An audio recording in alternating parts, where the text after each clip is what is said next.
Ce dimanche 8 janvier, soit 2 jours avant la sortie de ses mémoires intitulées Spare, le prince Harry s'est entretenu avec le journaliste Tom Bradby pour la chaîne ITV.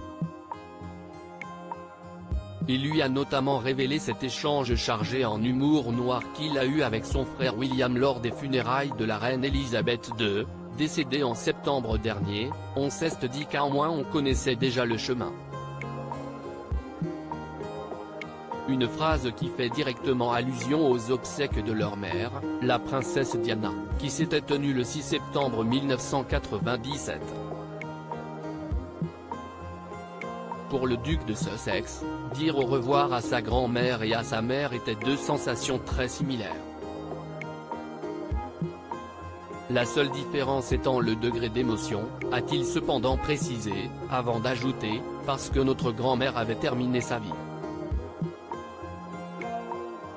Il y avait davantage, je pense, de célébration, de respect et de reconnaissance de ce qu'elle avait accompli.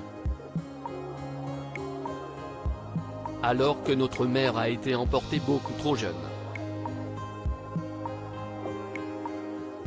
Beaucoup de tristesse à noter que le père d'Archie et Lilibet, qui n'a cessé de faire parler de lui ces dernières semaines pour ses propos tenus sur sa famille dans le documentaire Netflix Meghan et Harry, rendait hommage à la monarque juste après son décès. Sur son site officiel, Grand-mère, si ce dernier adieu nous apporte beaucoup de tristesse, je serai toujours reconnaissant pour nos premières fois, de mes premiers souvenirs d'enfance, du jour où tu es devenue ma commandante en chef, celui où tu as rencontré ma femme adorée et celui où tu as embrassé tes arrière-petits-enfants pour la première fois.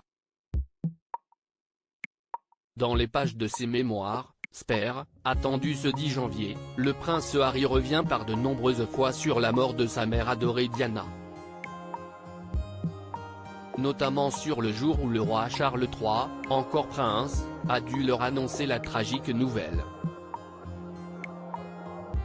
Et sa façon de faire n'a pas été des plus tendres, comme le duc de Sussex le fait savoir, il attendait de son père un peu plus de compassion et de présence quand il leur a fait part de la mauvaise nouvelle.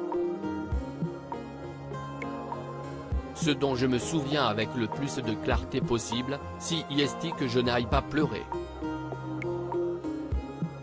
Pas une seule larme. Et que mon père ne m'a pas pris dans ses bras, a-t-il notifié.